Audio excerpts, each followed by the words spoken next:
Yan, magandang hapon po sa ating lahat mga ka-Rocker Rice. Yan, L300 Versa van.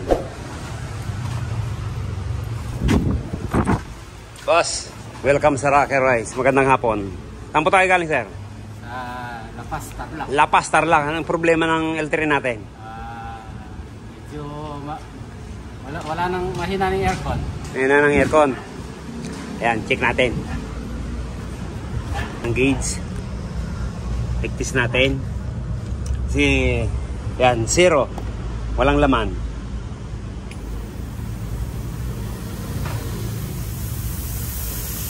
O, ayan, may tumutunog.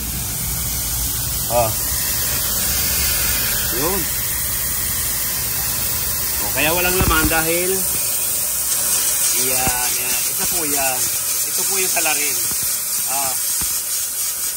May singaw sa hose. Tumaya dito sa radiator. Yun, kuhanin natin. Kaya walang laman dahil nandito ang singaw sa hose. O, yan.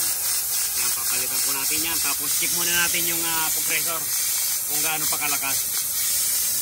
Okay.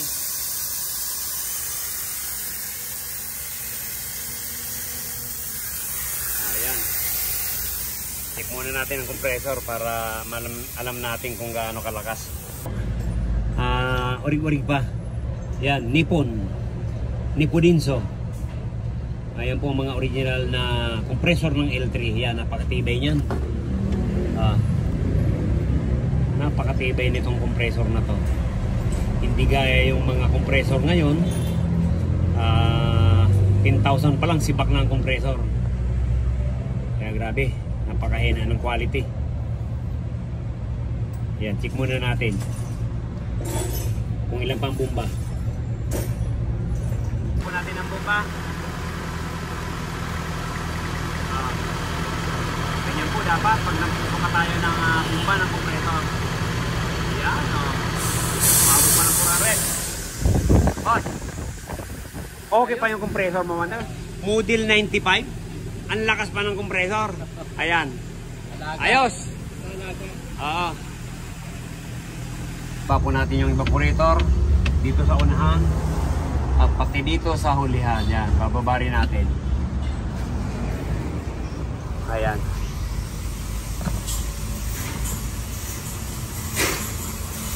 Yung sa unahan, convert po natin ng lami. Ayan, ito na po yung evaporator ng L3. Yan, papalitan natin. Dahil durog-durog na rin po. Tama-tama naman. Talagang gusto na itong magpapalit. Yan, convert po natin to ng lami. Yan, ito po. Ito po yung pang-convert natin. Ayan. Yan, ari na po. Hinihinang na ng tagapagmana ko. Tagapagmana ng Rocker Rice.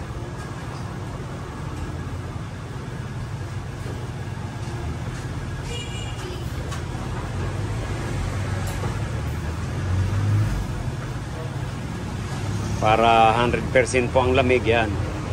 Ganyan ang gagawin natin.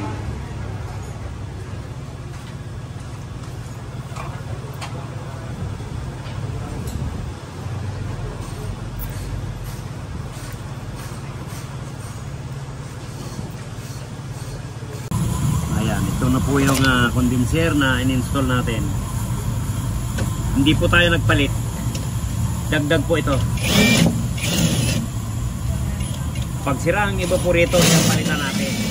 Pero pag buo, yan, dagdagan na natin yan.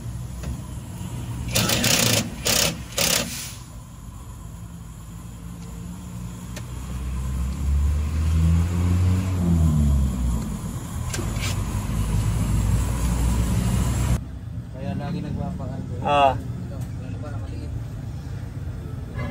Ayan ayan. Tawagin mo yung mayari. Kaya lagi nagpapakan. Ayan na po.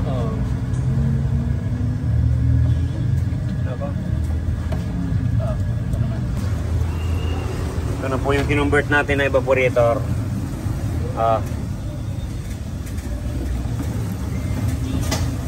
Ayun. Tatlo po ang nakababa dito. Dalawang evaporator, isang condenser. Ang may butas, itong condenser yan. Lumabas na yan yan po. Yung isa wala naman. Ayan, okay. Sige na. Simbulin na natin to. Mataas po yan. 250 PSI. Yung dalawang sinuka natin. Ayan pala. Pagmasap bago. Ayan yung evaporator na sinulit natin. Ayan. Install na natin yan. Ito-flushing po tayo. Ayan. Cobra po, Cobra. Ayan. Cobra yung lumabas. Mabuti na lang, Cobra hindi kape. Sir. Cobra yung lumabas, sir. Okay yan, kaysa kape. Sige, palinawin natin. Para maging Sprite or Ginebra. Ayan, ito po yung evaporator ng L3 sa likod. Ayan. Cobra, hanggang maging Sprite po yan. Palilinawin natin yan. Okay. Pangalawang buga.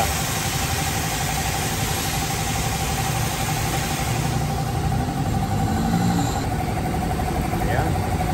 Parang Ginebra po ang pang-flashing natin.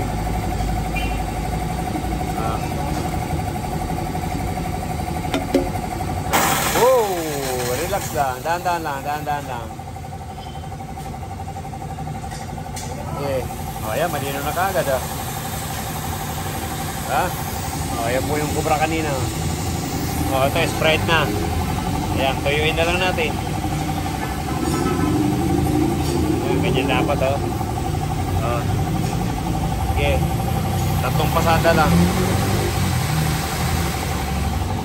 Okay. Sige.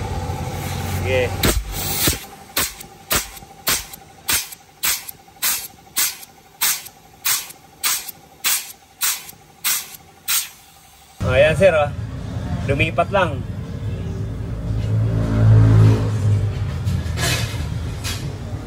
Ayan, ito po yung may butas kanina.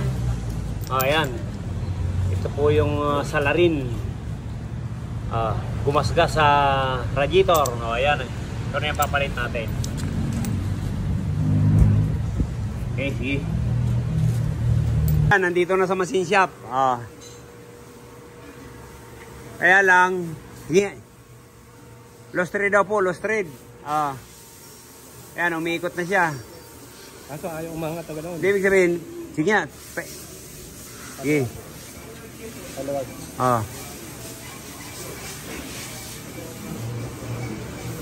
Ayaw na tumuloy. Hindi, kumapit talaga yan. Kailangan. Kumapit talaga yan. Kumapit yung ano niya. Hindi, sige, paano na. Tuluyan mo na pababa. Yan, tuluyan mo na yan. Oo. Kasi pag halimbawa naputol yan, barin na talaga ang solusyon dyan. Barin na lang. Ayan, babarinayan na talaga yan. Wala na tayong magagawa dyan, kundi oversize. Sumunod na lang sa sukat. Hindi. Yan din dati. Pag binarina mo yun. Kasi kumapit lang yung ano nun. Yung aluminum sa loob. Yung aluminum doon. Pero pag binarina natin yan, yung doon na lang sa trid ang ano yan, ang natitira. Pag tinira natin ang hantap yan, urig pa rin yan. Malalaman natin. Sige. Pero kung halimbawa naman, i-original pa rin naman natin. Original. Pero kung hindi man, di-decision ako. Hindi kasi, ayaw siyang lumabas eh. Ibig sabihin, kumain nga yun, di ba? Hindi, meron kumain na gano'n. Pero yung thread sa loob, parang namakat yung lost thread yung ano. Hindi makadaan. Hindi. Yung ginagawa natin dati, gano'n. Pero pag binarina yan, yun. Balik sa dati. Titingnan ko muna. Pero kung halimbawa pangit talaga, okay lang na oversize. Okay. Sige. Wala tayong magagawa. Ay, kaysa magpalit siya ng compressor. Okay. Okay, sige. Monday na to. Boss, Monday na lang to. Monday daw. Okay. Sige. Balikan na lang natin. Okay. Obserbahan natin, mag-test, vacuum. Yan, nilagyan na rin po natin ang langis.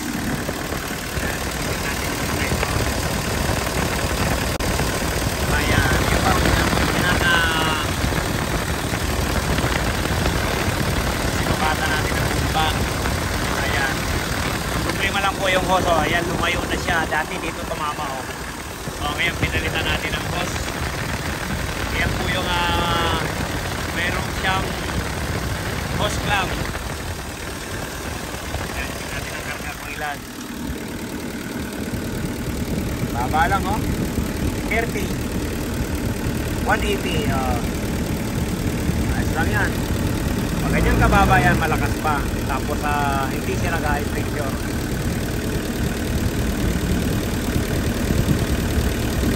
Tanghali yan. Maabot yan ng mga 200. Yan, okay na to. Check natin ang lamig. Wow. Sir, Sergius. Mukhang may lasa na, sir. Di ba? May lasa na.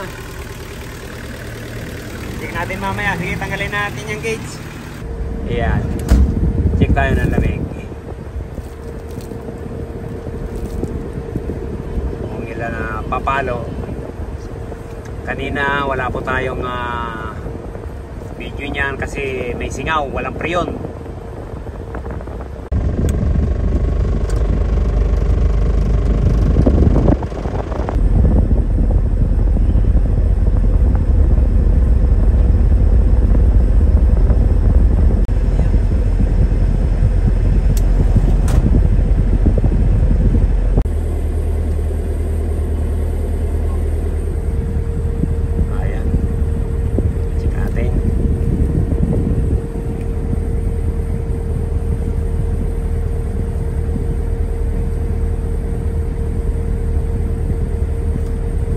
Lowbat po yung isang scanner natin. Yan, yung original lang ginagamit natin.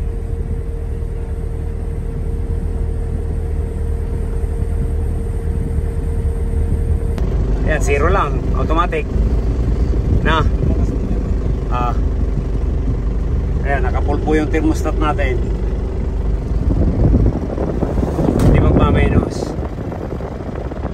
Ayan, 0 lang po. Hindi magmamainos dahil minus 0.